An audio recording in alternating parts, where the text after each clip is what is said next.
Tomonobu Itagaki was a unique figure in the video gaming landscape. With an unrivaled sense of stylistic importance, a unique take on communication, and an eye for detail, he left an important mark on the industry and a large void at his recent tragic passing. In this episode, we are covering the two main series he worked on, Dead or Alive and Ninja Gaiden. Welcome to the Music Arcade.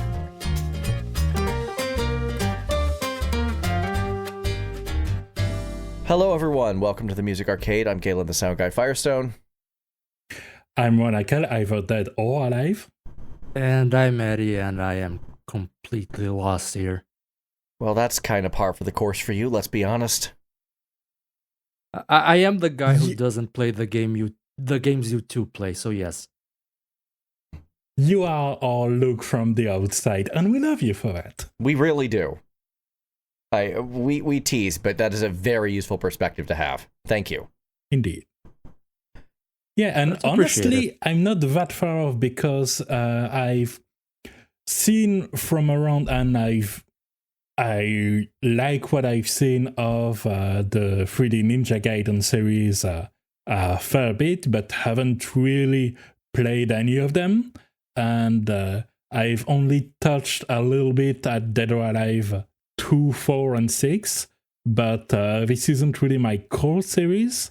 Right. But I very much respect the work of the guy, especially in light of the recent discussions about him that Harada did about the way he envisioned, like said in the intro, communication through basically a manufactured rivalry between the Dead or Alive and Tekken series, which was so interesting to read about.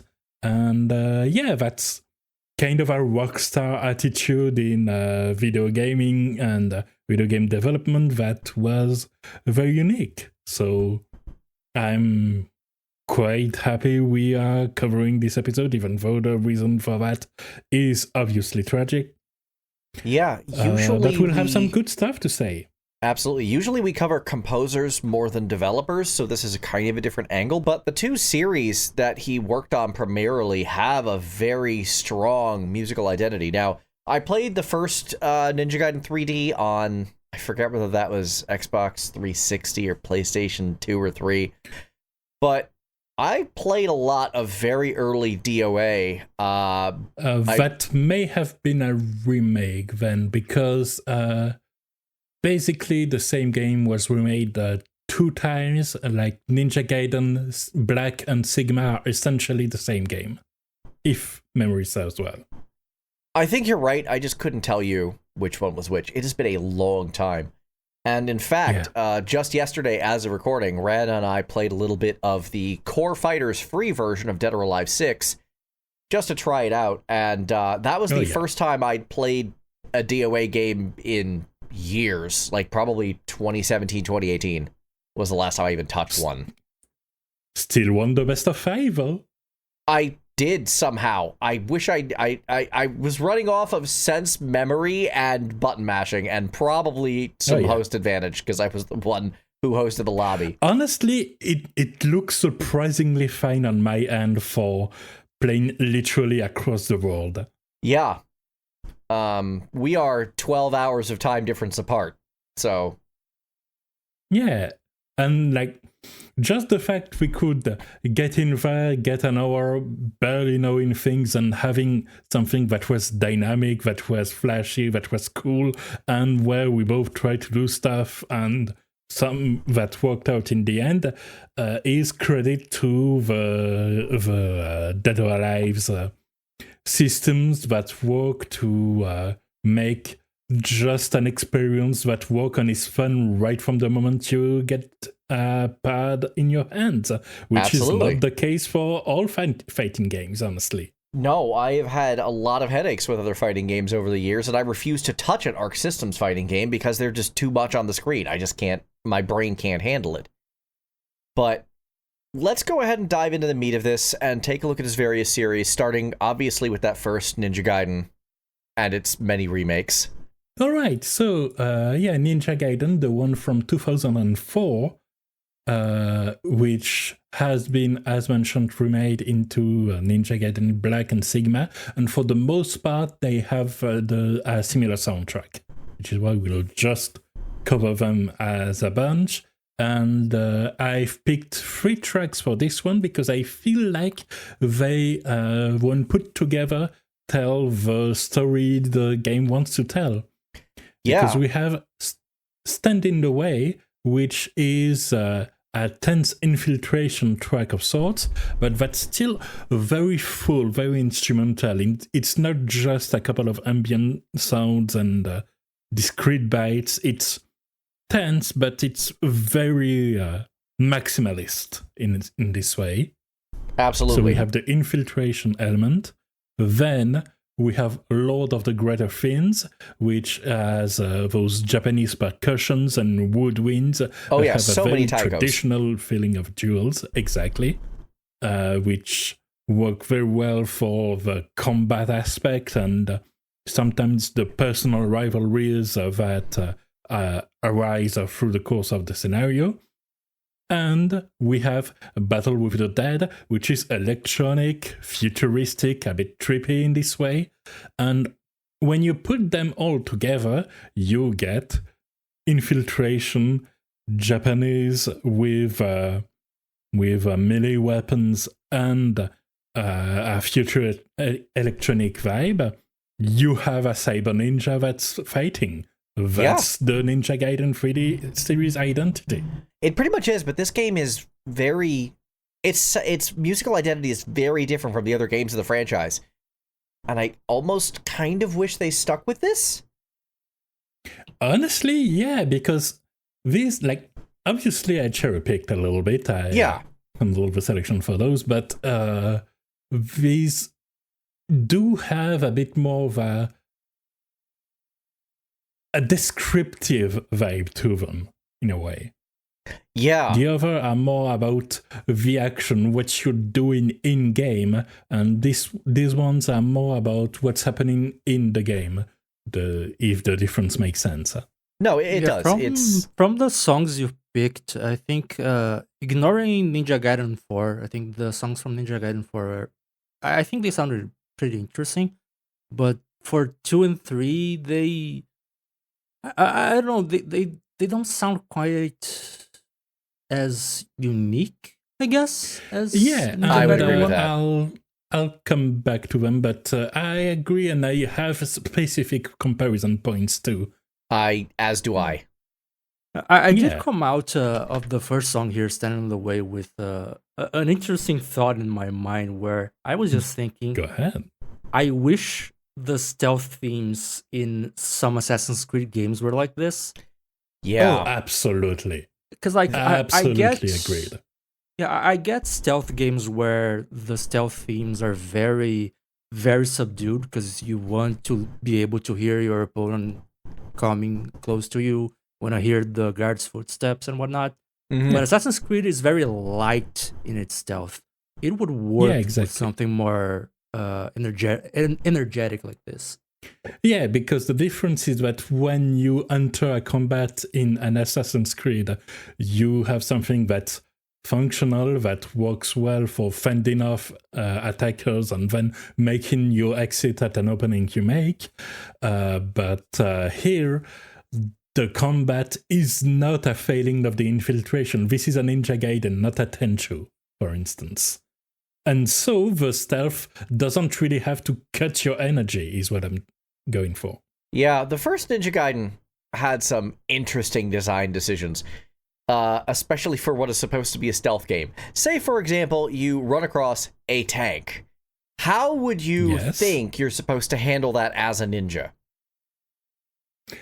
Well, if I didn't know any context, I would assume you're supposed to not get spotted by the tank, go around, and avoid fighting it altogether.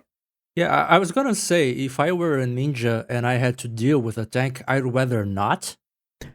Okay, but let's say you have to blow up this tank for whatever reason. How would you go up? Like, that's a requirement. How would you go about doing so?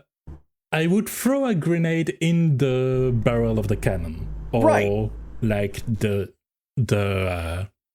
hatch, Right. something like that. Yeah, I was trying to look for the word as well. Hatch is the word. Yeah. I wouldn't cut the tank in half. Oh yeah, no, you don't even do that. In that fight, you use your bow and arrow. Oh, all right. Yep. Sure, why not? Yep.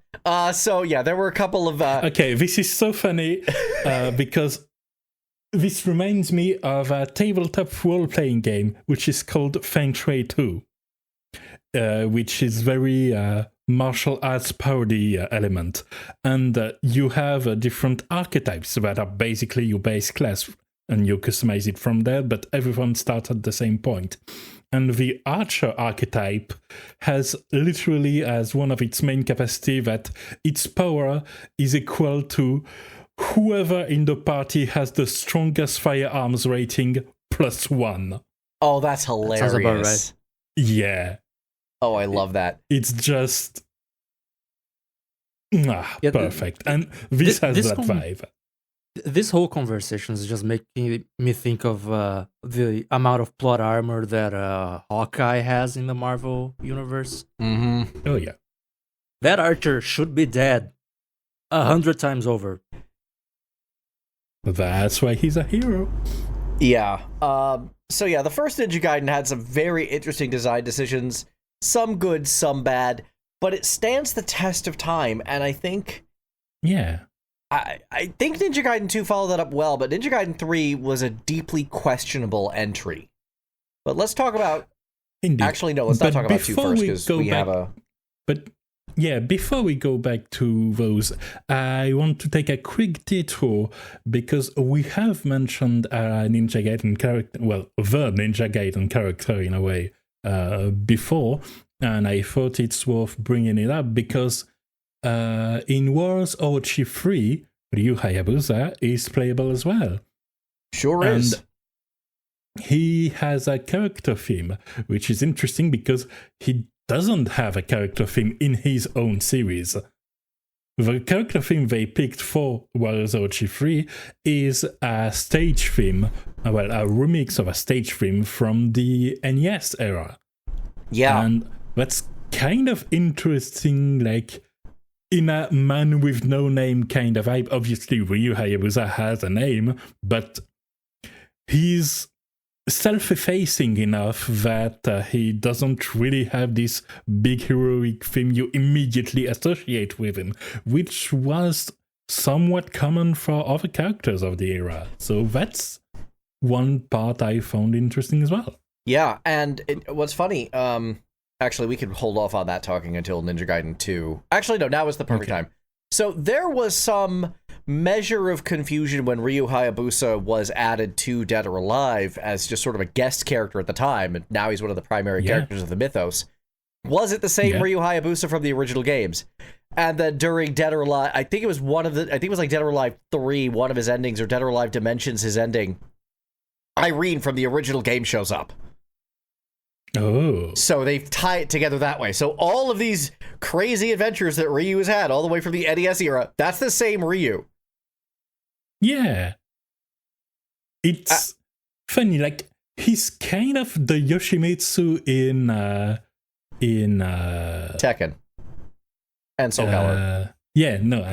In Dead or Alive. He's kind of Dead or Alive's Yoshimitsu compared to Tekken and indeed Soul Calibur. Yeah. It's very fun to watch how this just originally meant to be a guest character has exploded into getting his own technically a spin-off franchise is the Ninja Gaiden remakes franchise. It's technically a spin-off of Dead or Alive. To the point where, as of Warriors All-Stars, the character Ayane, who originated in Dead or Alive 1's like second championship edition, DOA Ultimate. Yeah. In Warriors All-Stars, she had become so ingrained in the Ninja Gaiden mythos that Ayane is outright identified as Ninja Gaiden, not Dead or Alive. Oh, wow, I didn't know that. Yeah, no, I was very like, oh, Ninja Gaiden is wearing full Ayane is wearing full ninja gear and identified as Ryu's number 2. That has She's part of the latest Ninja Gaiden 4 game too, apparently. that has the same vibe as crediting Batman as Batman from Mortal Kombat. Exactly. A little bit, yeah. But like Although we I just said, think she's in. Batman wasn't in Mortal Kombat. The Joker was. But that's beside the point. Yeah, there's been a couple. I think what Peacemaker was the other DC character. Yeah. There was Mortal Kombat versus DC Universe, if you count that one. Then Yeah. Batman. Oh, there's that Injustice and and all of Injustice, that. yeah. As a complete aside, just for the cutting room floor, just to get a thought out of my head. Please. You mentioned how Ryu didn't have a theme of his own, and he got a stage theme for himself. I instantly thought, because we've been talking about Vampire Survivors Ode to Castlevania, I instantly thought of how Alucard was meant to have the Tragic Prince as his theme, and yet everywhere people use Dracula's Castle as his theme. Yeah. Exactly. I freaking love this Warriors Orochi 3 track. Like, it is one of the hypest tracks. Of the guest characters in Warriors Orochi 3 standard, Ryu's intro versus Ayane's is hilarious. Oh, it's excellent. Yeah. This song just starts going out of nowhere, and it like my notes on this. It's a very good remix of a very good track. It's a really good remix of a really good track. This was a Nintendo era classic. And it was called Ryu's Determination as of Warriors Orochi 3. Remixed again for Warriors Orochi 4 Ultimate, where they reversed their decision and actually brought some crossovers back in. And my notes on this are just yes. Just yes. Yes. Literally my whole notes. I've talked about this song at length. I do have a bit more than just yes, which is in comparison to what we already discussed about Ninja Gaiden, which is that we don't have the infiltration elements in this track because it's a Warriors game. Yep. But when it comes to the instrumentation, we have strong electronic elements and strong traditional Japanese instruments as well. We still have two of the pillars. Yeah, and in the Warriors Orochi 4 remix of this, which is very close to this version, but in the 4 version, they actually add more traditional instruments, and it sounds even better somehow. So it does tie back into that Ninja Gaiden 1 soundtrack vibe that they sadly kind of abandoned as of 2, because this first song you picked, Battle 6, is just hard beat, just pure hard beat. And this is where kind of DOA's musical identity kind of filters back into the franchise. I would say what also filters back into this franchise is Devil May Cry. This would be a perfect Devil May Cry fight theme. Oh, absolutely. I had another one on here where I flat out credit DMC. I think it was Ninja Gaiden 4 or 5? 3. It was 3. No, it was 4. Yeah. I think it was 4. Yeah. 3 is the character theme. 3 is something else. Yeah. No, absolutely. This is very DMC inspired, very DOA aside. Yeah. And it kind of makes sense that if they went through the route of something that's very character action, as they say, high speed, acrobatic, and all that, it works with that kind of music. It does dilute a bit its identity. Yeah. So I agree. It's a bit, I guess, a bit too epic sounding for Ryu.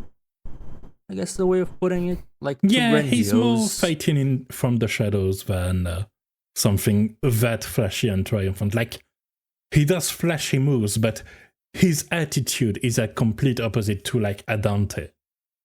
Yeah. Right. Which is funny because from what little I've seen of Ninja Gaiden 3, they really tried to make a Devil May Cry game on that one. Then let's go to Ninja Gaiden 3 right away.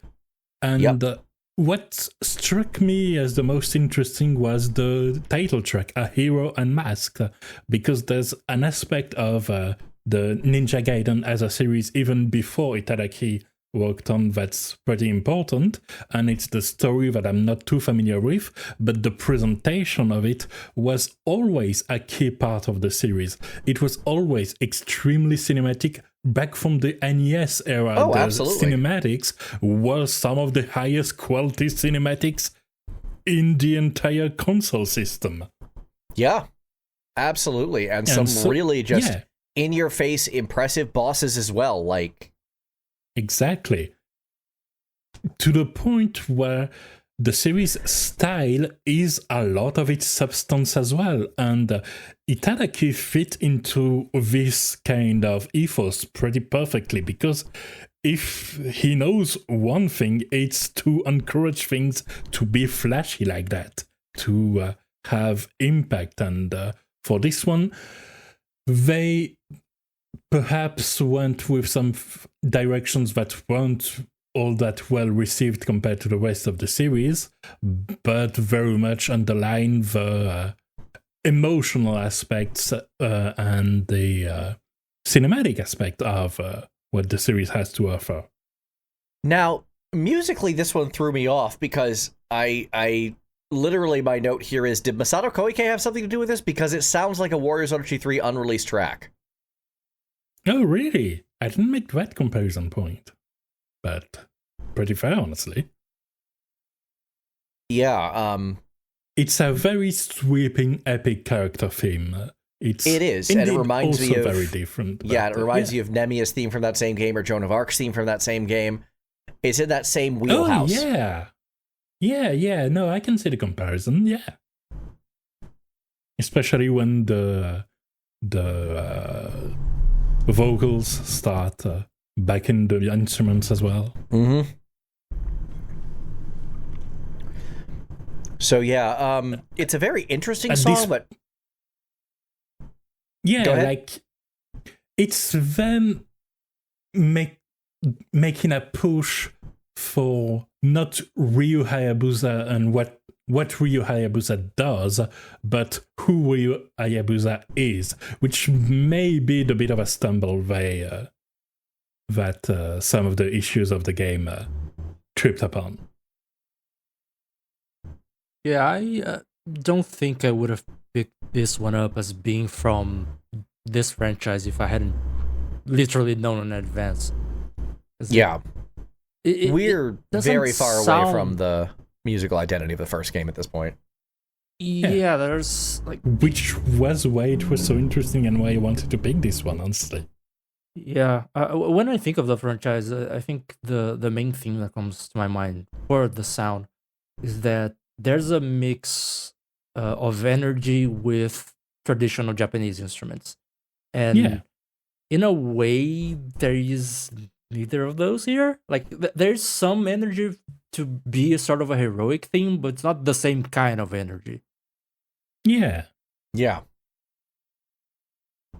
I do like the call and response thing that goes on between the strings and the horns at one point in the song, though. That's pretty neat. It's very competently composed.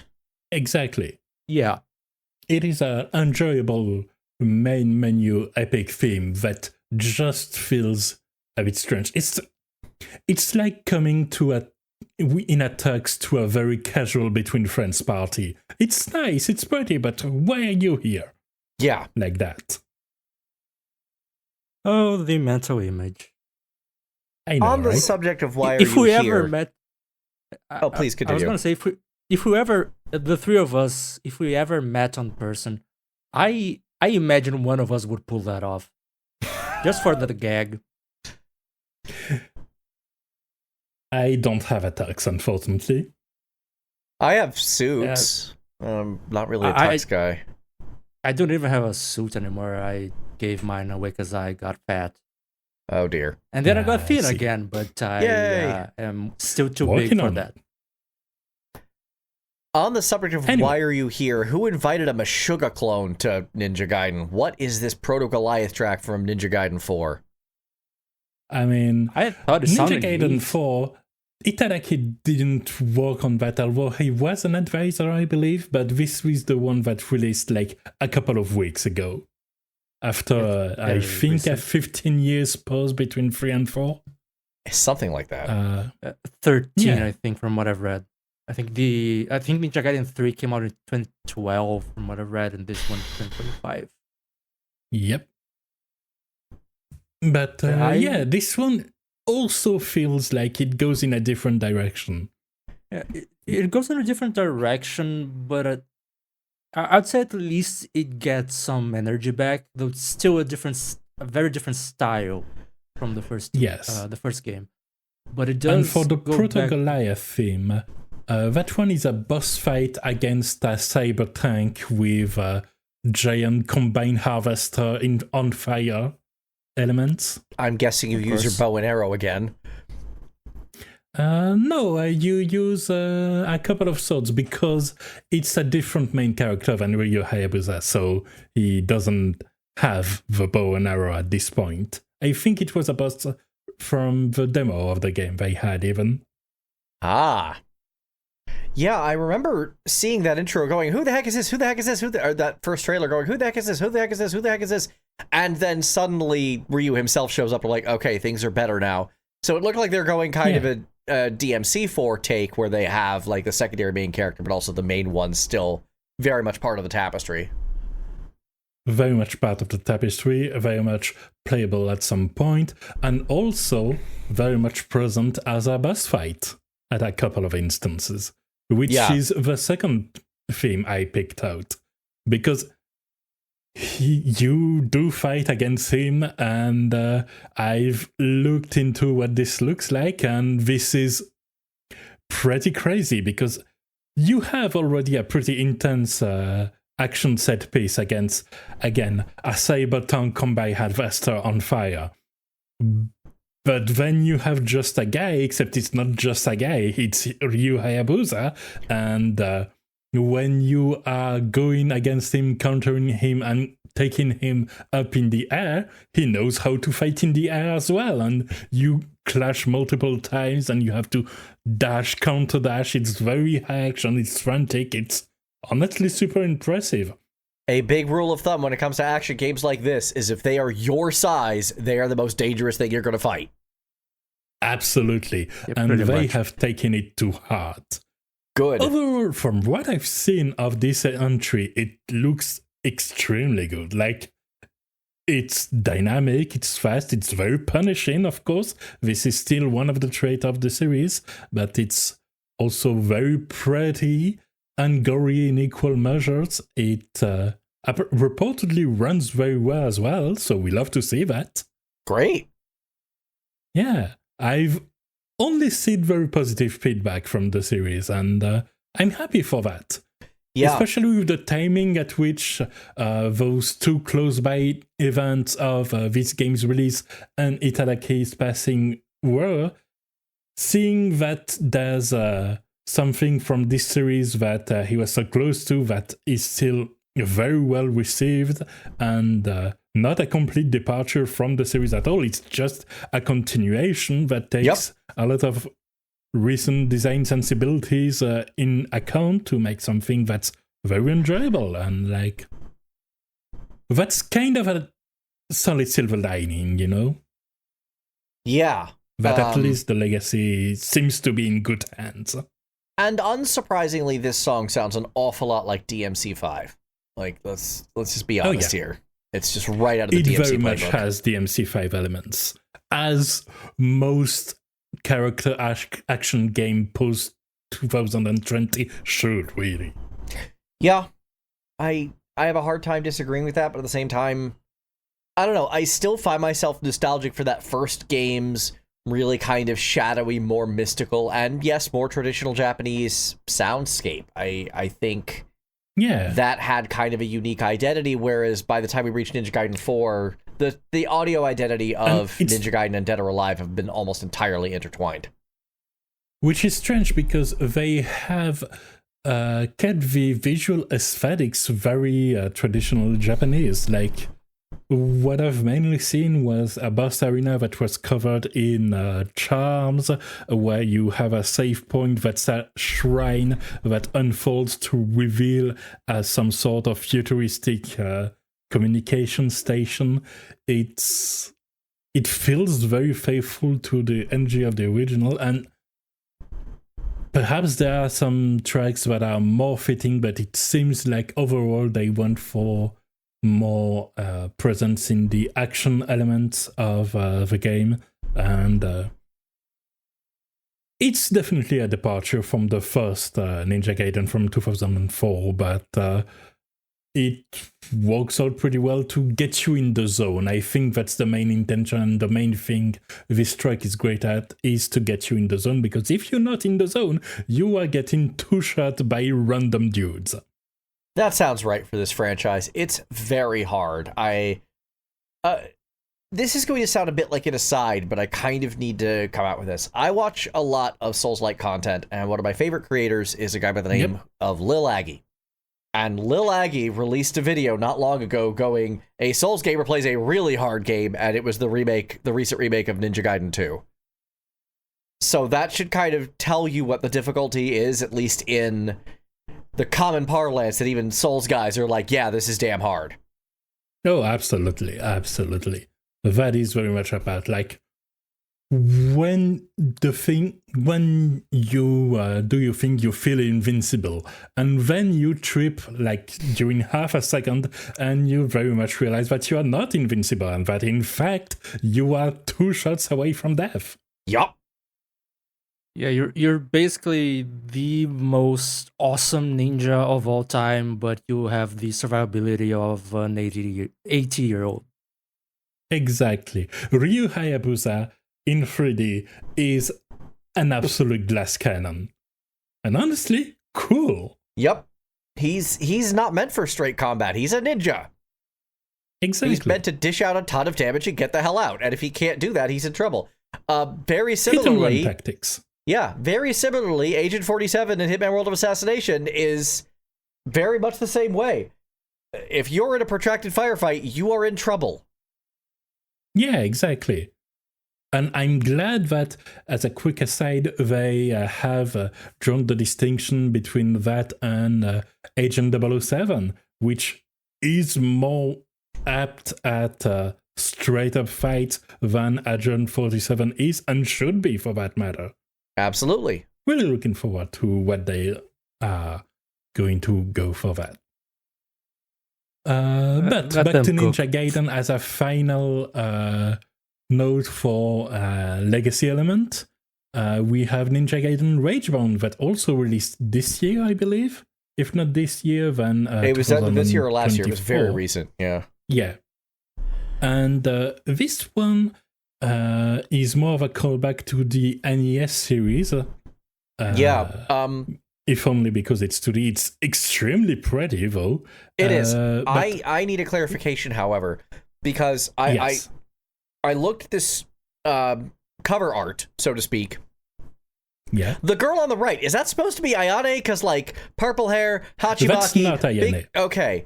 I'm like... She has more of a spider theme than a butterfly theme. Sure, but this is Ragebound. I figured they could have AU'd her or something. It felt like there was enough of her design elements there that I could see it. Yeah, no, understandable. I don't know if she's in there, but I know that this character, which is actually playable, is not her. Okay. Seems to be someone going by Kumori. Wikipedia is to be trusted. Fair enough. Excellent, thank you. Thank you for that research. Yeah, no, I looked at that. I'm like, that seems like a way forward-ish take on Ayane, and I'd love to know if that's actually the case. Yeah, although this was not way forward, this was .mu. I mean, same kind of concept Kitchen. Of a company. Yeah. The .mu published, but the developers were the Game Kitchen, who developed also Blasphemous. Right. Yes. Who developed Correct. also what? Please repeat that. Blasphemous. What? Yeah, which was extremely grounded and slow, and then they went for this one, and apparently they can do both. Good for them for having range. Okay. Yeah. They have some good spread artists. What I will say, though, as far as the music goes, is that it went in a completely different route than the 3D Ninja Gaiden, for sure. They are flashing Retro 19s in big, bold, blinking letters everywhere. Whether it is through the track with the name Ragebound, with its stringy guitar flexing around, or the whole sound font and instruments using Super Express to Hell. which is one hell of a title.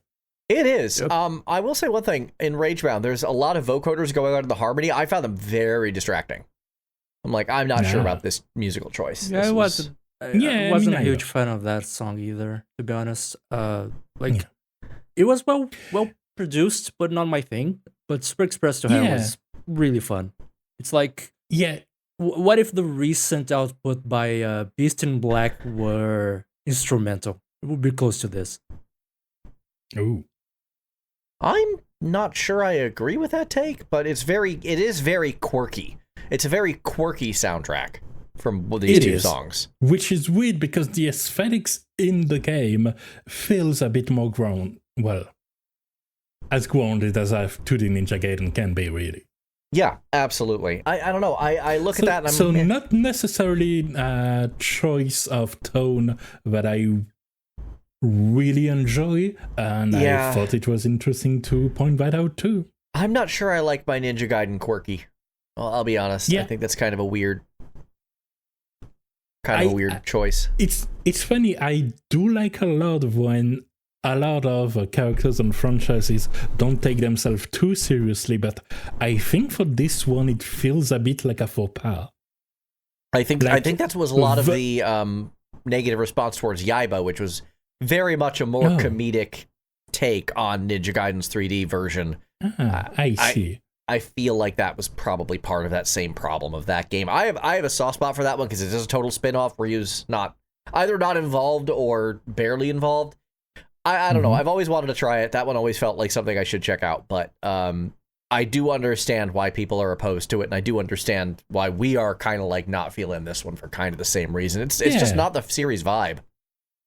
I like the intensity of the Ninja Gaiden. Me too. Yeah, from what I've seen, the interesting thing, I suppose, is that this game also doesn't have Ryu. I think he's in the sort of mentioned in the story, but you don't play as him either. It's another game where sort of a side story. Yeah, and I'm glad that there's a franchise that is not beholden to its main character. It makes the world feels bigger. It allows them to do more stuff. Honestly, I would describe... I'm not a Ryu Hayabusa ultra fanboy. I'm just going to say that also ties into DOA, because technically speaking, the main character is Ein, not that you would know that. Yep. Well, let's get to DOA, actually. Other big franchise Itagaki worked on, and Itagaki worked on, and worked on even earlier than Ninja Gaiden. Yeah, Ninja Gaiden is technically a spin-off. The 3D revival is technically a Dead or Alive spin-off. And Dead or Alive came as its own franchise from the get-go. And it was placed kind of deliberately in order to stand out as a rival to Tekken. Yeah. Like that was part of the strategy. Which is kind of funny because I've played a lot of Virtua Fighter in the last couple of years. Not because I enjoy Virtua Fighter, but because they always show up in Yakuza games and usually there's an objective that forces me to do that. Yep. Sounds about right. As part of the completionism. And indeed, they are closer to that when it comes to the fighting styles. Absolutely. When it comes to the story, like, I can see more parallels with the D.O attack on one side and the J-Corp on the other. The story vibe are closer, but the fighting styles went in completely different direction. And I would say the franchises got more and more apart as time went, but at the start they were kind of meant to be in opposition to each other. Right. And as you said, apparently that was like planned opposition to try to generate hype between both franchises. Yeah, exactly. Like, this was all on Itagaki's end. And Harada, which is the lead for Tekken, kind of basically had no choice but to accept that this was his life now. But But yeah, like in particular, in the idea was that in the West, having playing off this rivalry very strongly would help both franchises stand apart. And honestly, they're both pretty well-known names, so absolutely, I can't say this didn't work. That said, and we've talked about this a lot, Dead or Alive is a franchise with a massive identity crisis. Because if you just pay attention to the story and the fighting styles, it's incredibly grounded. It's cyberpunk melodrama, but nothing too insane happens outside of cloning shenanigans. It's your kind of grounded sci-fi kind of thing. The fighting styles are all super down to earth, except for a few very prominent exceptions. And if anything, went even more down to earth as the series continued. Absolutely. My favorite character in DOA 5 was a girl who just practiced mixed martial arts. And it was like, I recognized all of the moves she did right off the gate. Yeah. Like, yeah, she doesn't have Kasumi's crazy flips and teleporting, but like, she's got energy, and it's energy that I instantly recognize as things that happen in actual matches. Exactly. Except, here's the thing, DOA, I don't remember there was DOA Ultimate or DOA 2 that introduced the age slider, and I say that with quotes, because the age slider was literally a boob size slider. I see. And you can see where this goes wrong in a hurry. Yeah. This is a franchise that doesn't the first Dead or Alive feels like it kind of didn't really know where to stand yet. No. And a lot of really important characters to the mythos end of the franchise, like Christy, like Helena, like Ayane, weren't even there in the original release. Ayane was released in the Championship Edition that I mentioned before. Yeah. And then everyone else showed up in 2 or later. Yeah, exactly. And so that kind of can be listened to in the soundtrack as well, where the music feels a lot more brawl Street Fighter oriented, and I'm saying Street Fighter in the setting sense, not the franchise sense. Correct. Not to say this isn't some great tracks, like that character theme is very nice, very intense, but doesn't really have the flashy glamour that would come to define the series. Yeah, right now, as far as DOA 1 is concerned, it has not really defined itself in any meaningful way. It's just a cool 3D fighter with some cool characters. Which, oddly enough, was also the case for Tekken. That doesn't surprise me at all. Tekken only really took off with 2, and Dead or Alive took a bit more time. Like 2 was already a PS2 entry, while Tekken 2 was still on the PS1. But they really started to essentially flex their graphical muscle and flex their sense of style, and that made them very memorable entry. Absolutely. Getting into DOA 1's music, there's 2 songs here, one from you, one from me. You picked Showdown, and I'm like, wow, this is from Mega Man X4, isn't it? I'm glad I'm not the only one who thought of Mega Man X. Yeah, no, this sound font is pure Mega Man X. Oh, yeah.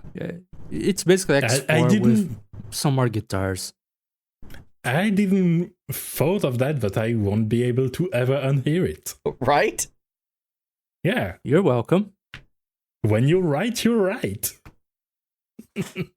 But yeah, we haven't quite reached what would become, starting with DOA 2, the musical identity of Dead or Alive. And it actually has I didn't realize just how legitimate of a musical identity the franchise actually has. Yeah. And listening back on this playlist of this episode, I'm like, oh, I understand now.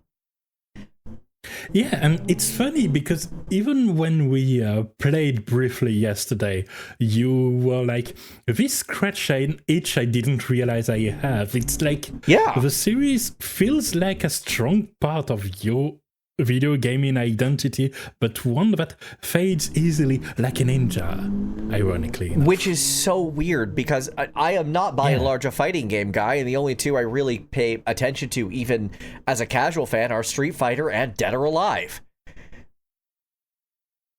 And I will I'm admit, a fighting game guy, and Dead or Alive isn't the main franchise I pay attention to. That would be Soul Calibur. Yep. But like this feels like the other 3D fighting game I wouldn't mind investing some time into, honestly. Oh, it was a lot of fun yesterday, even with all the jank. Yeah. I would totally be down to do that again. Yeah. Which actually brings us to one of the things that made Dead or Alive click with me, and that's Warriors Orochi 3 Ultimate. Excellent. I played a bunch of DOA over the years, at least casually. I played DOA 1 Ultimate on the PS1. I played DOA 2. Yeah. I played DOA Dimensions. I was playing DOA 5, I think, when Warriors Orochi 3 Ultimate came out. I didn't get Kasumi as a main character at all. And she is basically the main character now. Yeah, absolutely. Back in the early days, that was Ain. What I like about this franchise is it is actually very much an ensemble cast, and the Christie versus Helena stuff is its own big story arc. That it doesn't it doesn't do the Street Fighter thing of making everything come back around to M. Bison. Yeah, exactly. It's more closer to like a King of Fighters kind of vibe, but without the trilogy story arc. Yeah. I was having trouble thinking of a fighting game that didn't have like main characters, but yeah, that would be the closest approximation, I think. So Warriors Orochi 3 came out, and they introduced new characters, new zones, and one of those was Kasumi's. And unlike Ayane's music, which I've talked about before, Kasumi's did a much better job remixing a Dead or Alive track, in this case, Hitohira.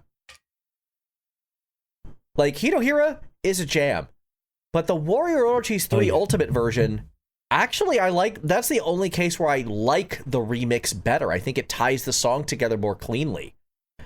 Yeah, and it feels like part of it is that it knows the kind of vibe that our lives want to have and incorporates that into its own universe to make something that pays credit to the original, really, while understanding it.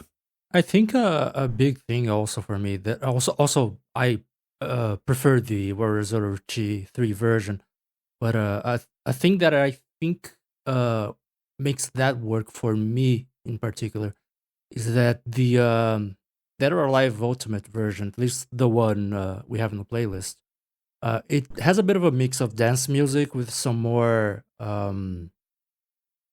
symphonic elements, let's say. It has a piano and stuff, but they don't quite mesh very well together for me. It's a little disjointed. Meanwhile, and the Warriors Orochi 3 version, it kind of throws the dance music aspect to the side. Not entirely, there is some electronic elements still, but it really props up the symphonic part, and I think that rounds the song better. Yeah, it feels like the song originated in a time before Dead or Alive's musical identity, whereas Warriors Orochi 3 is deep into it. It was around when DOA 5 came out. So it had a chance to go back and reintegrate the song into the musical identity, and I think it does a very good job in doing so. Exactly. But even just from a characterization standpoint, it took until Warriors Orochi 3 Ultimate for me to get, quote-unquote, Kasumi. So although... Sorry, just a brief aside. I remember that Ayane and Ryu just could not have lightning element on their weapon, otherwise it would break their grabs. And that bothered me because I would lose so many iframes. Yeah. Sorry, I just had to bring that up. That was a weird quirk of Warriors Orochi 3. That is nice. But yeah, now that Kasumi is the main character of the franchise, but still not like too over the top main character, right? Like even during DOA 5, during all of the stories that were happening, you had all these stories that were happening kind of on their own and separate from this main ninja cyberpunk melodrama. So the fact that Kasumi was very flat to me during my DOA 5 playthrough, but made sense to me as a Warriors Orochi, and then going back to DOA, realizing, oh, I get this now. I think that's kind of important in and of itself, because sometimes it takes something weird and random for something to click. Absolutely. I know if I took some time, I could find some similar examples, but none come to my mind right now. But I understand what you're saying. Yeah, because like I think it was DOA 2 when the guy who became my main for a very long time, Bayman, released, and Bayman is this like you mentioned in our previous episode, a zoner getting into Zangief's melee range. That's kind of Bayman's specialty, is being the guy who gets into melee range and can dodge around the zoners. And I thought that was really, I don't want to say unique, but I liked the way he played to get those grapples in.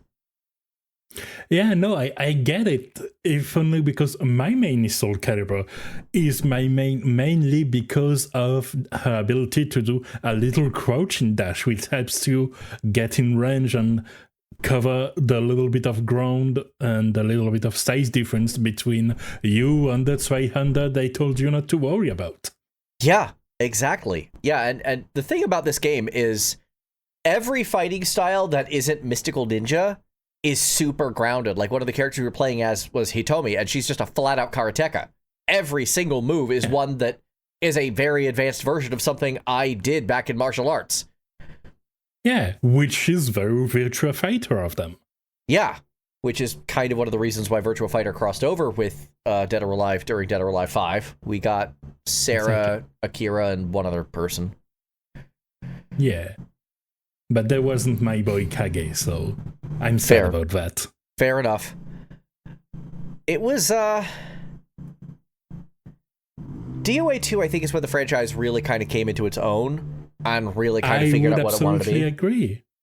And that works with the music aspect as well. Yeah. Because it has a lot more of that flashy glamour for the characters where that fits, such as like an Ayane theme, for instance, that's very light and sparkly and pop, but that doesn't mean that when they need to get down and dirty, they don't, which is why I picked Yes or Yes, which is Tina's theme.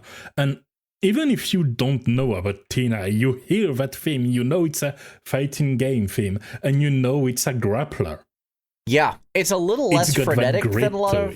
Yeah, it's a little less frenetic than a lot of songs out of DOA. This is, I think, also when some of the hip-hop started coming into the soundtrack. And that's still there as of yesterday. My comment on this is this almost feels almost Yakuza. Oh, yeah. Yeah, no, good point. That's a solid theme for Beast style. Yeah. Like, this could be the theme of, I don't remember her name, but the one that teaches you Beast style in Zero. Oh, yeah. Oh, God. I love this lady. She showed up at Ishin again and had this cool side quest as well. Absolutely. If this were a video show, everyone would be seeing me just nodding, pretending I understand what the hell is going on. We're making comparison point. We're having fun. Yeah. I see that. I see that. And we're getting to a point which is that the track feel like they are very much a representation of the characters. They are very character-centric. Yes or Yes is Tina's theme and couldn't really work for anyone else besides maybe her dad. And similarly, you hear a frantic action theme where they apparently set a violin on fire, trying to put it off by violin it fast enough, which is Blazed Up Melpoman. And this is the fighting theme from some high society French lady. Sure is. I have to bring up my nerd with extremely specific hyper focuses card up for this one, because I have to ask. Please do. Please. Is Melpomene a character in the game? No. No. This is a character theme for a character named Helena. So that's a very interesting song title. I like this song title a lot. Because Melpomene is one of the Greek muses. And specifically the Greek muse of tragedy. Oh, that fits Helena. Indeed it is. is. Boy. Yeah. The strings feel very tragic, and and or melancholic. So this is a really good title for the song. Yeah. At that point in the story, she's not doing well. She gets way better eventually. I would also like to say this is where we first hear what I actually think is the musical identity of Dead or Alive. It's very up-tempo instrument spam that still maintains its musicality. Oh yeah, it's a cohesive piece. It's frantic, but it's cohesive. Yeah, absolutely. And I don't think there's any other fighting game that sounds like this. No, it doesn't.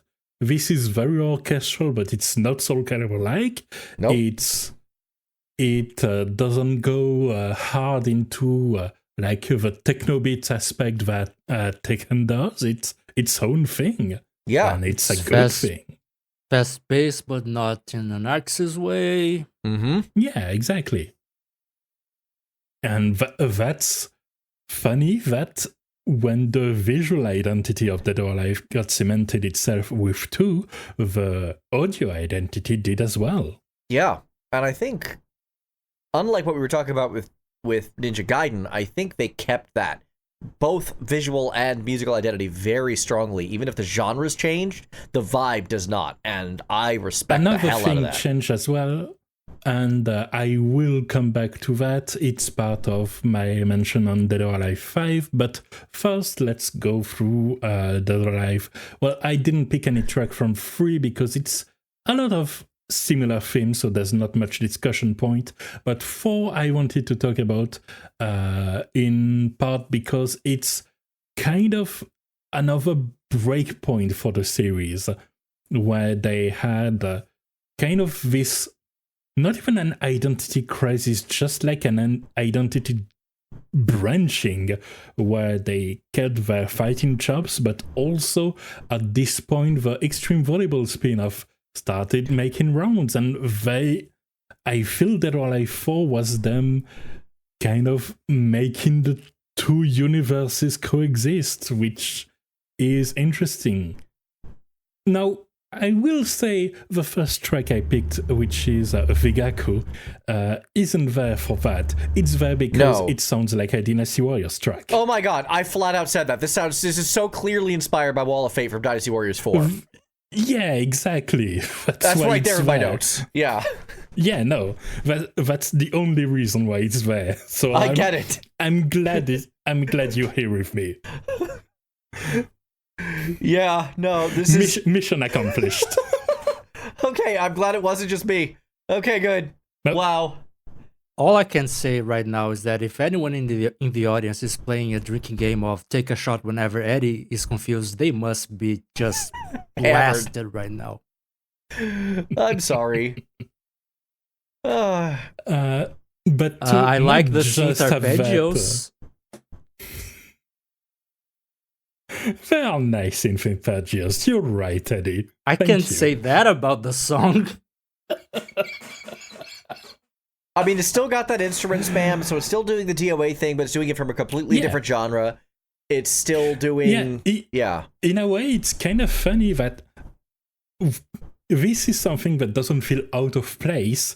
It's just like they went in a direction where it's like there's a Dynasty Warriors identity line, there's a Dead or Alive identity line, and it has one exact crossing point. That's this track.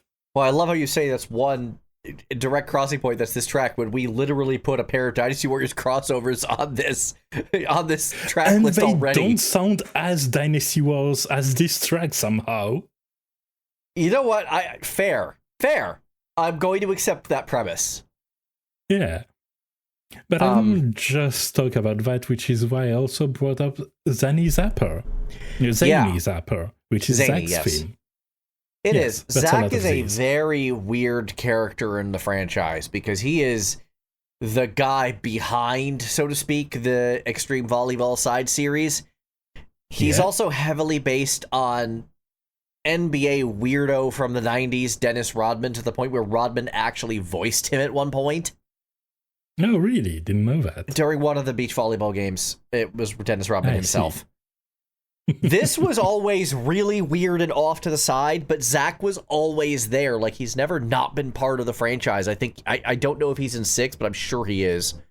I gotta say, Please. with your explanation, that explanation makes absolutely no sense, but it explains everything about this song for me. Yep. Okay. Yeah, no, it's a party banker, and it's got that identity duality.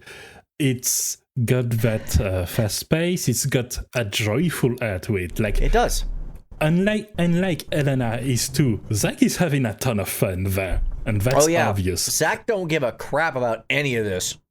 Oh no, he's just had to have fun. And there's even the sleazy undertone in the music. Which is kind of funny. There is a lot of moaning. Yep. You mentioned DOA 4 was like a coalescence, so to speak, of Dead or Alive and DOA X. Here's the thing, though. Right after this, they do the exact opposite with DOA Dimensions, which is sort of a compilation game of the first 4 games. But all of the story, maximum melodrama, they keep the titty show out of it as much as they're capable of with these character designs, at any rate. It's so insane to see that. And then immediately after they go the other direction, and now here's, what is it, DOA Paradise, which is DOA X. No, Paradise is right after Dimensions, I think. Oh, right. Paradise. I thought you were going to talk about 5, and that's why it was... No, Venus Vacation and 5 are later. Yeah. Then right after DOA Dimensions is DOA Paradise, which is the DOA X sub-franchise distilled into what appears to be a pure dating sim. I never touched that damn game. I want nothing to do with it. But it's just wild to me how this is where the identity crisis of the franchise is on full display. No one knows what to do here. Yeah, this is essentially them looking at that crisis and saying, well, we are just going to take all of the options at the same time. Right. I'm not sure that was the best way forward for them, though, because Me neither. They ended up with a really confused audience going into DOA 5. Now, just to give you what their intention were with DOA 5, DOA 2, the commercials were like, she kicks high. In DOA 5, the commercials were like, I'm a fighter. Yep. And they had all this baggage by this point. Essentially, they went, look, the bouncing isn't what matters. We got powerful action, we got heft, it's about the fighting, okay? 3 months later, anyway, here's a $20 bikini packs. Yep. And the craziest thing isn't even that they did that for 5. It's that they did it again for 6, beat for beat. Sure did. And what's interesting about this confused communication, like 2, 3, 4 had a clear communication plan. It's not necessarily one I could get behind, but it's clear. There's a vision. Itagaki stopped working on Dead or Alive after 4. So there wasn't that vision. That's why I think that's at least part of why the communication went in different ways and kind of look back upon itself. Yeah. The games are good. The games are very good. But the communication was a bit confused. Like, it was both ashamed of itself, but not enough to stop doing what a lot of people still appreciate. And that was more of a confused vision than Itagaki had, I believe. And that's really a shame, because DOA 5 really suffered for that from the audience perspective. That is a really fun video game, guys. That's probably the DOA game I put the most hours into, and it is awesome. Yeah. It's awesome on its own merits. When it comes to the soundtrack as well, is that they went with a different use for the soundtrack. Because they're still very well-defined themes, but they're not character themes anymore. Yeah, now they're stage themes. Exactly. But the musical identity of the series is still there. It's just that now it's applied differently. Like, Knock You Down is an explosive arena theme. It could have worked for like a Tina theme or something as well, which is why I put it there. The parallel is interesting, but it's very much about the stage, and none of it is clearer than when it comes to Tiger's Family, which is the circus stage. Sure is. And I didn't remember picking it, that it was the circus stage, until I heard it. And I remembered the stage from the music because they're so intertwined. I'll be honest, I'm a bit surprised you didn't pick this remembering what it was, because my notes here, the first line of my notes are just, "Oh, hi, Rana." Hey, understandable. One thing interesting about this song, and I want to talk about this particularly before I get into a little more generalized. I'm listening to this Tiger's Family track. I don't think the tuba is sampled. I think that's a live tuba. Oh, really? Nice. That is such a weird thing, because this is a very electronic forward soundtrack, and they go out of their way to record a live tuba for this? That's simultaneously awesome and completely insane. Which is the theme. It is very cartoony, and it's very cartoony of them to have done that, if true. Absolutely. Yeah, no, like, for all the groundedness the actual fighting is, you can still throw someone in a ring of fire and get them punched by a tiger. Yeah, and now this is where I can say this. When we hit DOA 5, I realize this is kind of where Virtua Fighter gave up. Because having played a ton of Virtua Fighter thanks to Yakuza, I can honestly say that DOA 5 is the game that Virtua Fighter always wished it was. Yeah. And I hate to say that because Virtua Fighter has... This point... No, go ahead. I hate to say that because Virtua Fighter has this history behind it, and one that isn't exactly negative. But at the same time, as a video game, I just don't think it ever got to this point.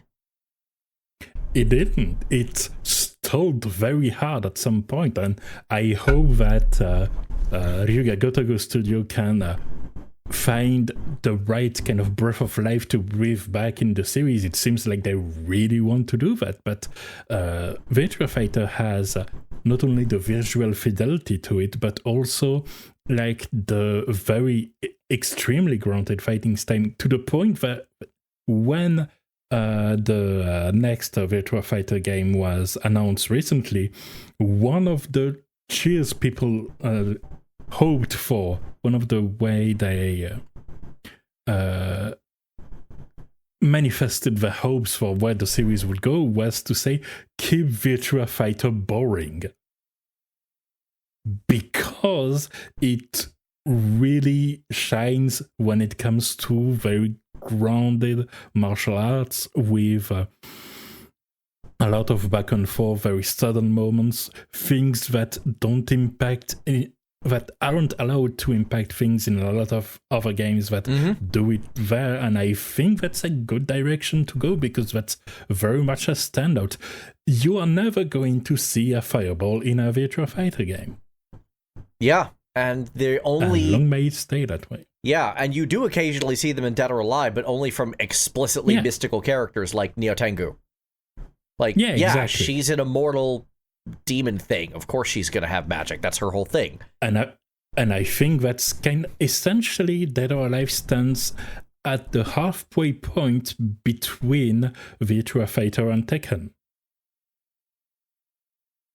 I think it leans a little closer to Virtua Fighter. It is, again, just even yesterday playing DOA 6, watching Hitomi, I'm like, I've done that horse stance punch, not as powerfully as she did, but I've sure done it. Oh, yeah. You know, Bass is clearly using the specific kind of wrestling he uses. Bayman uses Samba. Well, everyone kind of has their own thing, and you really learn real quickly what those things are. If you have any knowledge of the fun of the series. And Tekken really lost its way when it comes to that aspect. It started as here are these martial arts clashing against each other, and then kind of got into its own thing. Well, I think that Alive stuck closer to it, especially with the whole mixed martial arts additions to it. Mila was such a great addition. I kind of wish one of her stage themes was on here, because she does have a gym. Because she was this incredibly grounded mixed martial artist that kind of, like, her battle outfit was literally just mixed martial arts female fighting gear. Like, there's nothing unusual or overly sexualized about it at all. It was still hot because, you know, female athletes. Yeah. But, like, it almost seemed to reject the design aesthetic while still fitting in shockingly well. Yeah, it worked really well. It was such a good addition. And for 6, they added Diego, which had more of a street brawling style to him. Yeah. Not easy to get a hand on him. I didn't really get. I wasn't vibing him either. Tick. I wasn't vibing him either. But when it comes to the aesthetics of how he fights, yeah, that makes sense. He belongs here. Yeah, I recognized what he was trying to do immediately. Whether or not I like his actual like button pressing combos, that's a whole other conversation. That's the thing. Like, you'd expect something a bit more straightforward at this point, because he feels like a straightforward kind of guy. Yeah, that was more Rig from 5. Was kind of like that street brawler, but also very agile kind of thing. So the songs you picked from DOA 6, you picked the character select track headliners, and I'm just going to sum up this song with my favorite quote from the YouTube video. I'm starting to think they don't want us to choose a character. They just want us to stay there and enjoy, listen to because this. these are some solid beats. This is such a good song. Although, as an aside, I don't want to. One of the things that stood out when it comes to checking the YouTube comments is just how much love was outpouring under each and every little music piece. It's like a lot of love for Itagaki, and that was kind of heartwarming to see during my research. Eddie, you were saying? I was just gonna say that I don't want to drag us back to Mega Man X, but that's the vibe of the Mega Man X stage select screens. They don't want you to pick a stage. Oh yeah.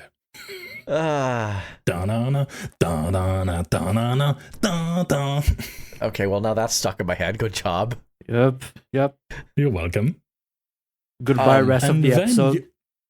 And then you had another kind of brain freeze when it came to our little sparring session yesterday as well. Oh, God.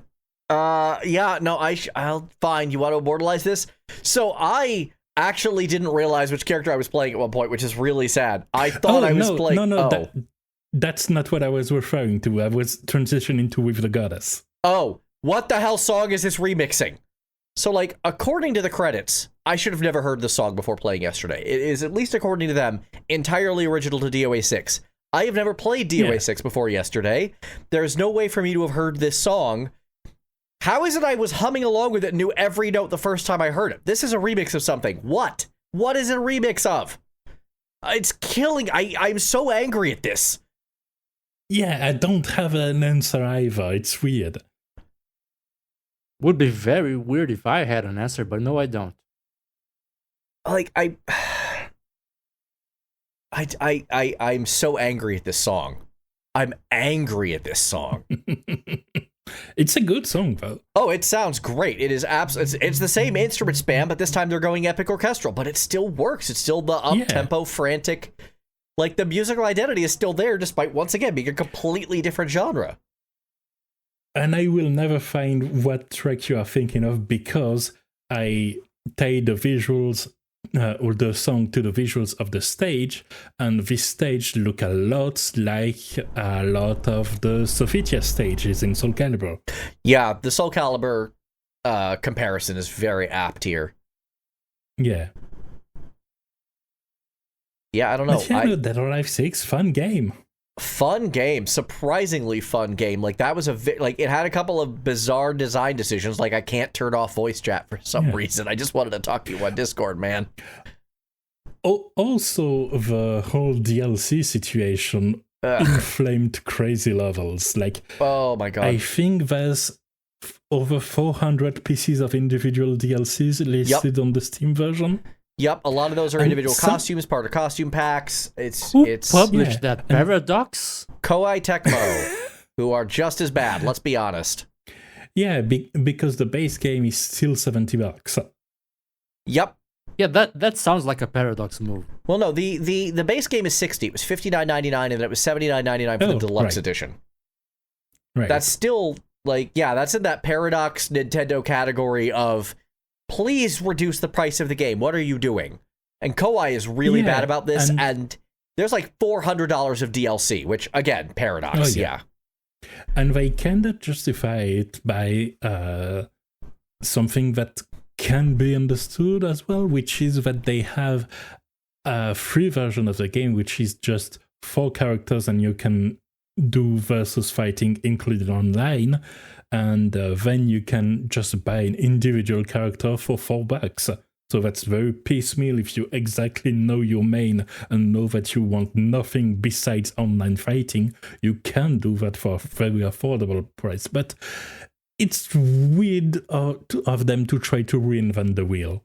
I agree. Also, the fact that they have character packs for all the male fighters and all the female fighters, I know exactly what you're doing. You're not slick. Yeah, no, that's... I remember there was so much just vitriol over Kasumi's new ninja outfit, which really bothered me because, it's such a cool outfit. It's such a cool outfit, and it's not like her regular costume isn't right there and it's readily accessible without DLC. Without DLC! Yeah. So it's like, if you want her to look like her own... It's also very hot. Yeah, let's just be honest about that. I'm gonna say it. Yeah, no, yeah. If you're here for the eye candy, she still delivers. Oh, yeah. Like, I'm so annoyed at some of the discourse that unfortunately they've backed themselves into a corner on. We're going to get into DOA X and DOA Venus Vacation a little more detail, but I want to kind of look at the various fighting game franchises because we can clearly see where DOA went, I would say, wrong. The spin-off of Street Fighter is Final Fight. It's a beat-em-up. We love that. I love that game. The spin-off of Mortal Kombat is a top-down adventure that kind of works well. The spin-off of, I think it was Virtua Fighter, was a Metal Gear Solid clone starring that spy chick. The spin-off of DOA, there's 2 of them. We don't talk about that one 3D action game for the Wii for Soul Calibur. I forgot that existed. Yeah, I know. I wish I could. Fair enough. The funny thing as we talk about spin-offs from fighting games is that the Guilty Gear spin-off was labeled Guilty Gear 2, which is the funniest thing. Yeah. Yeah, and it was a MOBA. Yeah. And then there's DOA that has 2 spin-offs in 2 opposite directions. One, which we talked about at length, was Ninja Gaiden. Yeah. The other is one step. There's a specific word of one step south of hentai. Yep. I don't know what that word is off the top of my head, but it's that. The word is ecchi. Ecchi? That. Yeah, ecchi, there ecchi, it is. Thank like you. It's literally the Japanese letter H. Sure. So, yeah. You're getting into hentai slowly. Yeah. Yeah, exactly. No, that's literally what it is. That is. Exactly. Yeah. I have, at the risk of outing myself, I have played dating sims in this vein in the past. Oh, yeah, I'm never going absolutely. to do it with Dead or Alive because I do not want to see the franchise in that manner. I don't want to be part of that discourse. But, like... The weirder part is that we can't even blame a change of direction because the first 2 Dead or Alive Extreme Vollables were also directed by Itagaki. Oh, yeah, he knew exactly what he was doing. Of course he did. He's the guy who gave us that age slider I was talking about before. The literal boob size slider. He's got that sleazy rockstar attitude to him. He does? He inspired so many Western RPGs with that boob slider. Yeah, he sure did. It's just, it's just so... for me. Now, to talk a bit further about the Dead or Alive Extreme Volleyball, what I didn't realize when I first listened to it, when I looked around it, was that this was, for the first 2 games, only licensed tracks. I was surprised to see those on the playlist. I had no idea. Yeah. It was less of a soundtrack and more like, here's my mixtape for a sexy hot summer vacation. And honestly, it's a good mixtape for that. It's got pop song, It's got instrumental funk from the 1980s that I put there because it's named Brazilian Sugar. And as much as I lay that trap down with Vigaku, the Dynasty Warriors trap for Galen, I still thought of you, Eddie. Yeah, no, to anyone who's watched Dragon Ball Z Abridged, this is me as Vegeta going, I know you're playing me, but you're right. I do have things to say about this song. But yeah, so Brazilian Sugar by one George Duke, who was just amazing at the synths and the guitar. He played for Frank Zappa as a member of the Mothers of Invention. He is on that caliber, and he makes an entire album, from what I understand, of songs inspired by Brazil, and this song is part of that album, Brazilian Sugar. And it's my first lines here on my notes are, all right, an American doing bossa nova. Okay, let's do this. And this is actually surprisingly legit. Usually when Americans try, not just Americans, I'm picking on Americans here because he was American. Non-Brazilians, when they try to do bossa nova, usually a Brazilian will listen to that and go, nope. You're screwing it up. This is actually pretty close. He goes a bit too hard into the synths for actual bossa nova, I would say. I think it's his funk influences. The guy was, for all intents and purposes, for all I can find, kind of a god at the synth and the guitar for Frank Zappa to have picked him. So of course he would throw in some synth on his version of bossa nova. So that's sort of a funky addition that bossa nova wouldn't really have. But this is a more personal note. But it's glad to know that he did his work. Yeah, even the female vocals, that was very common in bossa nova songs in the 80s. Yeah, they aren't singing anything that makes sense here. I think it's all just based on the sounds rather than a meaning. But they happens. Sound like, but they do sound like the female vocals we would hear in 80s bossa nova songs. Yeah. But for all practical purposes, it's an instrumental. Yeah, and it's very well done. Like, I legitimately got curious about George Duke's career because I haven't really listened to his stuff, and now that's great to hear. Yeah, sick. And I may sound dismissive when I call it a mixtape, but it's a very good mixtape. Like, I've said this a few times. Music supervision is hard. Oh yeah, and the fact that, if you have this bitch side dating themes, you certainly have a lot of worse picks than Bob Marley's "Is This Love," which is also on the soundtrack. The fact that they got a Bob Marley license track when his estate is notoriously tight-stringed on licensing. Yeah, this may be smut, but this is high-effort smut. Yeah, I was gonna say about the Bob Marley song, like, that's an obvious choice, but one that you wouldn't expect, because how the hell would they get this? Yeah. I don't know, but clearly the formula worked for them. They have some negotiation chops. They have contacts, apparently. Yeah.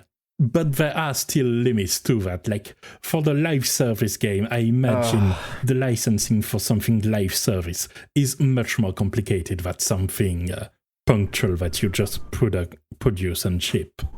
Yeah, let's talk about Venus Vacation then, because this is a game that feels like it belongs on Nutaku, okay? Like, this isn't...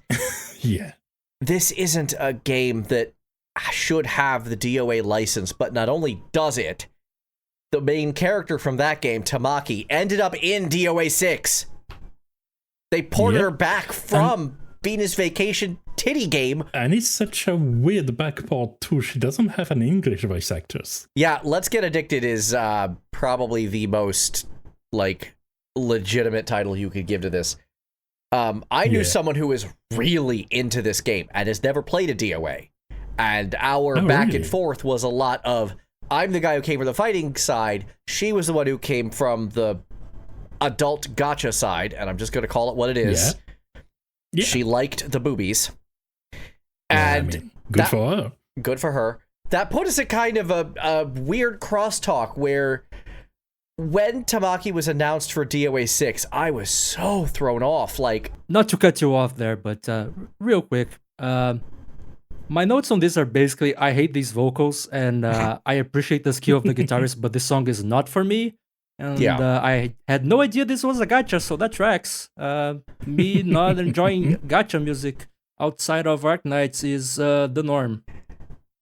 Yeah. I mean, there's a pretty broad field there. I'm sure there are some tracks that I could shove into your ears until you accept that, yeah, this one's all right. Yeah. Venus Vacation is everything wrong with DOA and the more fan servicey side of Dead or Alive. I have nothing but disdain for this game. This song is okay. It's got a cool guitar lick. Yeah, I'm currently picturing me and Rana in a sort of a Clockwork Orange situation where Rana is trying to force me into enjoying a song from this game. That was very much the intent. But not from this game specifically. I don't play it. I've played worse gachas. Oh, we all have. Yeah. But yeah, that's also part of the legacy still. That's it still is. In part. And the annoying part isn't that it's there. It's that currently when it comes to Dead or Alive, that's all there is. Yeah. And it's still working very much for them. And Venus Vacation is making them a lot of money. Yeah, and I'd rather that than the studio just exploding in midair, but... if Venus Vacation helps fund another actual DOA game, I will accept its existence. Yeah. If we can get a little bit more of the money and a little bit less of the research and characters, that would be nice. And honestly, one of the things that unifies the both of us the most, Gaiden, is that you're very much waiting for your follow-up to your sixth main entry fighting game license of choice, and same for me. I want a new Soul Calibur after 6, and I want a new Dead or Alive after 6. You know what? Cheers. And I think we can both agree we probably want another Street Fighter after 6 as well. That would be nice too, even if I'm not that much of a Street Fighter head. I've had fun labbing a little bit with Manon, though. It's an interesting take on a grappler. Okay. Yeah, because there's a couple of more games, like before the 3D games, he did work on the graphics of a couple of the Tecmo Sports game, and since his work on Dead or Alive 4, I believe, was his last, he also worked on Devil's Third for the Wii U, which I haven't played either, but I would still say that Dead or Alive and Ninja Gaiden were the two main defining elements of Itagaki's legacy, and it's a strong legacy that's going strong today still for one of the franchise, and for the other, there's still hope. I want to say that there's still hope. And I hope when the girls and the guys go back to the fighting, it's going to be another fun time. Because we've had a lot of good stuff on the side of fighting games recently, and I want Dead or Alive to take back part of its prestige, and it deserves that prestige. It does. What little I played of DOA 6 yesterday with you was incredibly fun, and that was just random between 4 characters. It's got a... Yeah. It really, and then obviously Ninja Gaiden 4, everyone seems to love that. I need to play that. Like, Itagaki's legacy is... It's got something the other games don't have. Like, the counter system is part of what defines this series, and you don't get that anywhere else. No.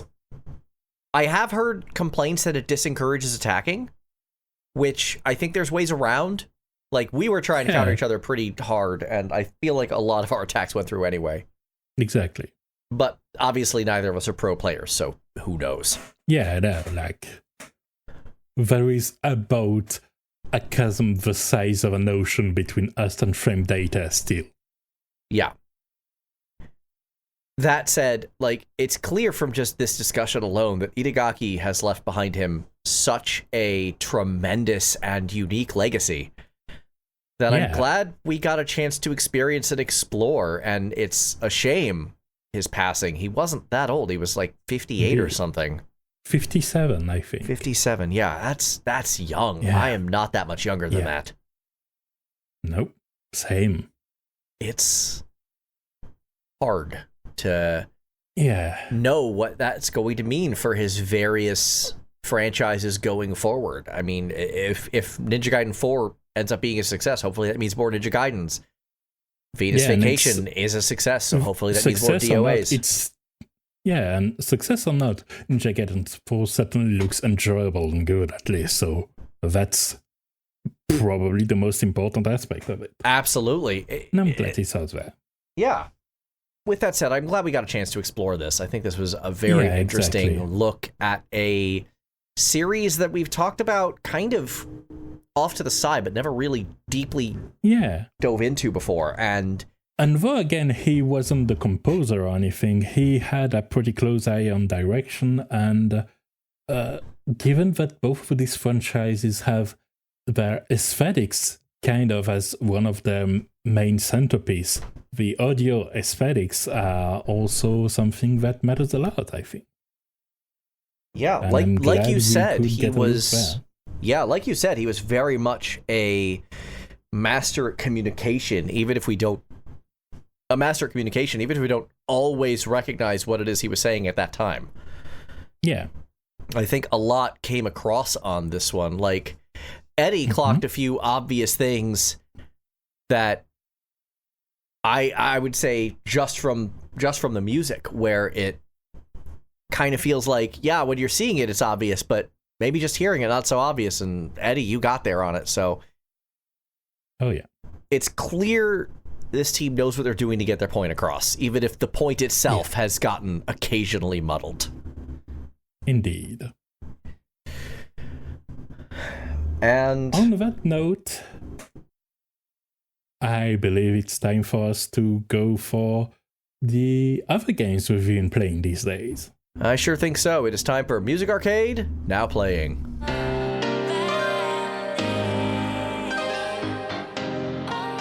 So to begin, not playing this quite yet, but Vampire Survivors announced their next big patch, and among it is an extension to the extension, more Ode to Castlevania, including more Keygen Church taking on Clockwork, and my favorite one track from Super Castlevania 4 that's finally in there, and I actually got emotional hearing that today.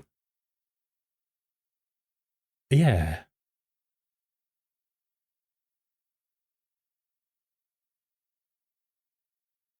Mm-hmm.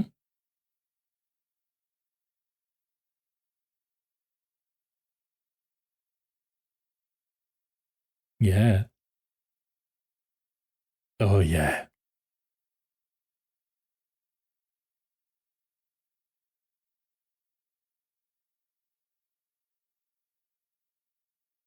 And we actually have the full list of we actually have the full list of new Castlevania songs that will be made available, and it's a total of 12 new songs with the the patch. Then there's a very reasonable assumption, given that they have done this thing where they reveal one card every now and then, and they've said the last card is going to be revealed next week.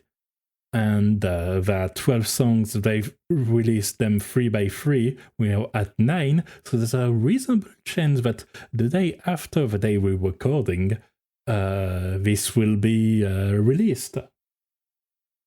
Very likely, because the patch is coming the day after that. It's very soon. Oh, okay, so we have a date. All right. Yep, it's on the 28th. So for those keeping track, yes, we're recording on the 26th.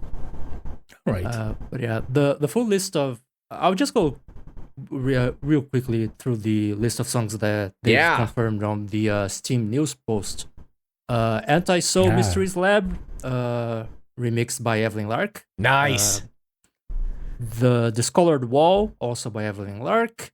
Calling from Heaven by Evelyn Lark as well.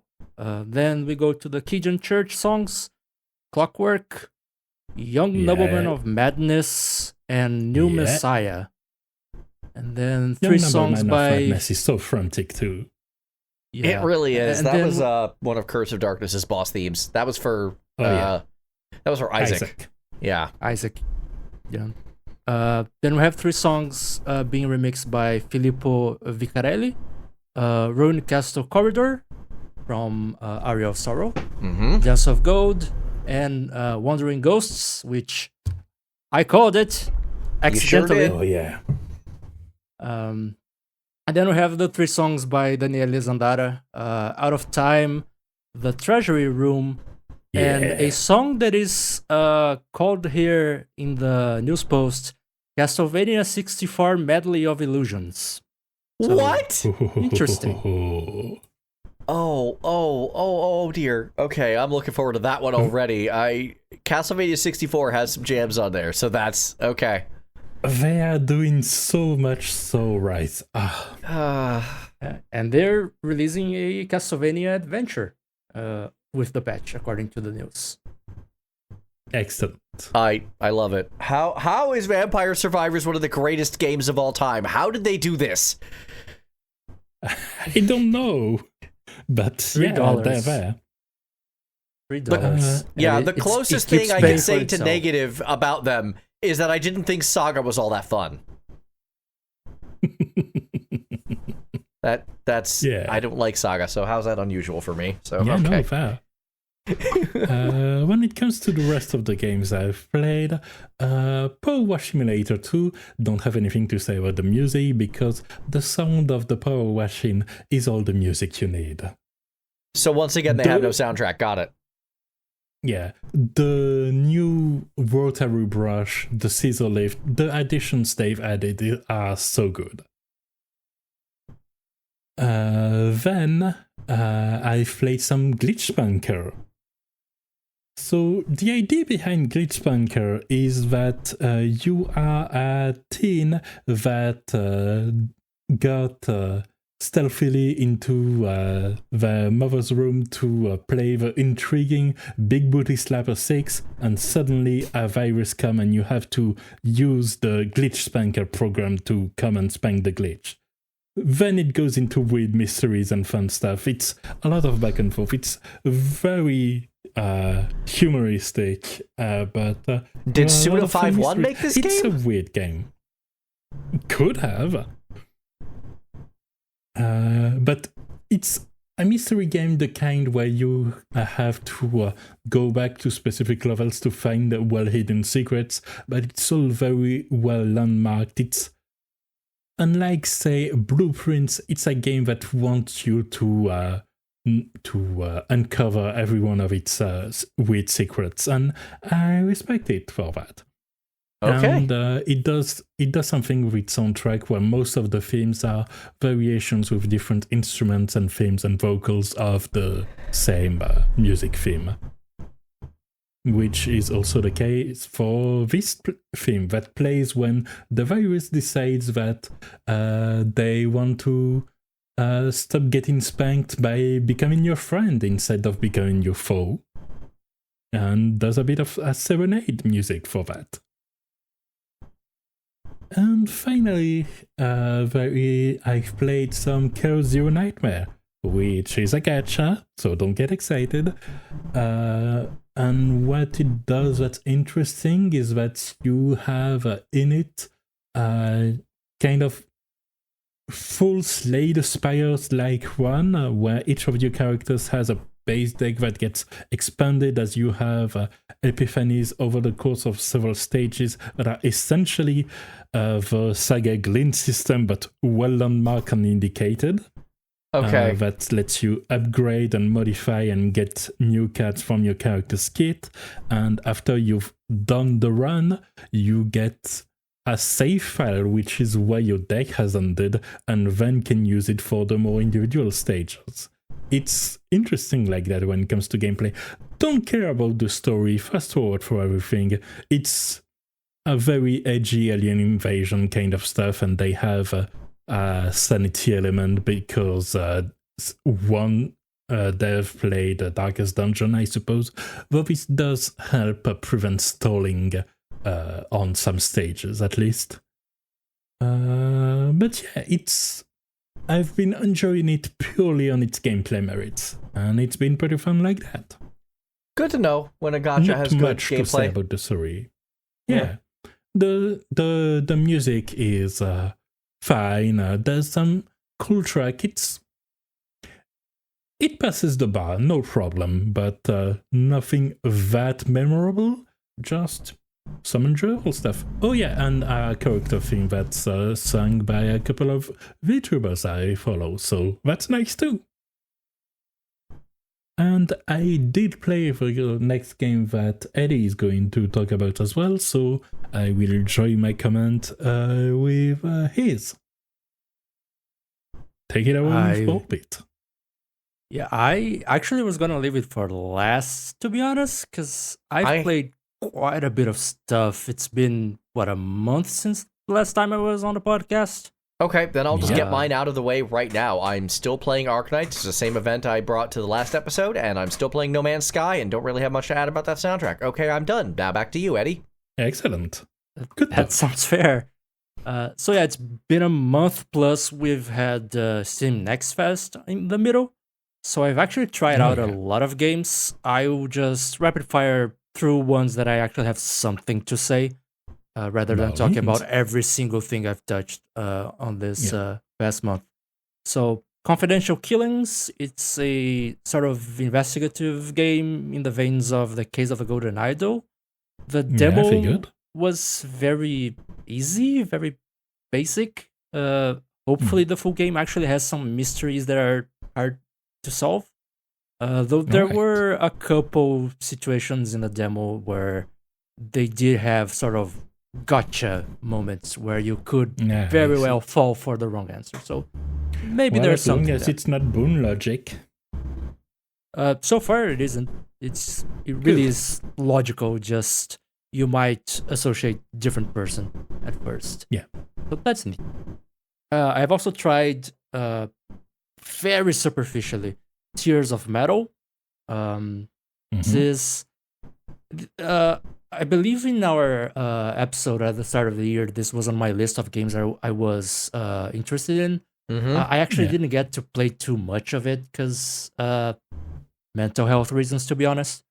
But what I've played, it seems to be pretty much what I thought based on the trailer. It's sort of Warriors Orochi adjacent. It's not as over the top, but it does have a roguelite mechanic where after each stage you get a power up to one of your I think 4 attacks. Anyway, you have 4 buttons and you can get power up for each one of those. The soundtrack, from what I've played, was very folky, but there were some guitars in there. I think it might get more metal as you go deeper into the campaign. Again, I played very superficially. Didn't even complete the demo, so I can't tell, but that seems to be hoping what it gets more metal given the name. So do I. But yeah, it's also aggressively Scottish. You are playing as Scotsman with blue paint on your face, and your enemies are not the English, but they may as well be because everything else is extremely Scottish.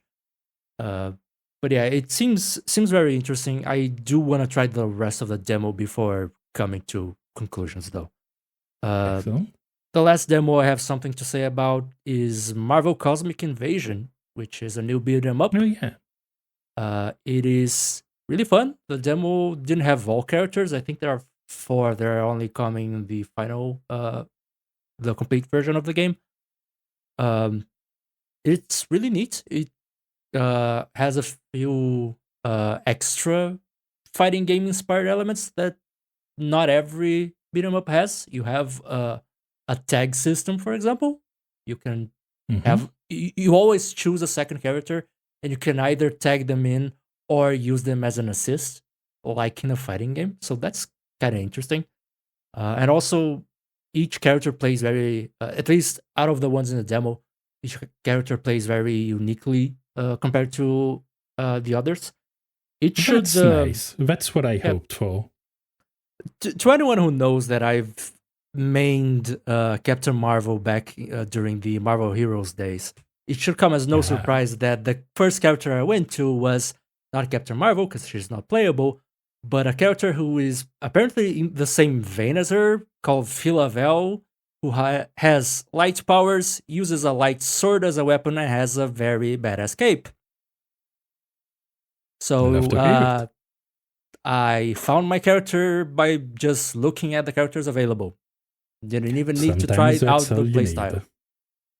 Yeah. As for actual games, released games, Super Fantasy Kingdom, technically it's in early access. I did try it in an earlier Steam Next Fest. Now it came out into early access. I tried it through the Game Pass. About this one. It's interesting, but it gets a bit grindy after a while. It's a mix of city building and tower defense with roguelite elements, because pretty much every indie game is roguelite nowadays. The visuals are kind of neat. It's going for an early SNES vibe. The soundtrack is kind of going for that vibe as well, but I would say the instrumentation tracks, but the actual composition. Sorry, waiting on a biker. Yeah. I'd say the instrumentation tracks with that does sound like early SNES titles, but the actual composition is it leaves a bit to be desired, to be honest. So I'm not quite sure how much I like the game yet, but it's enjoyable if you just need to chill.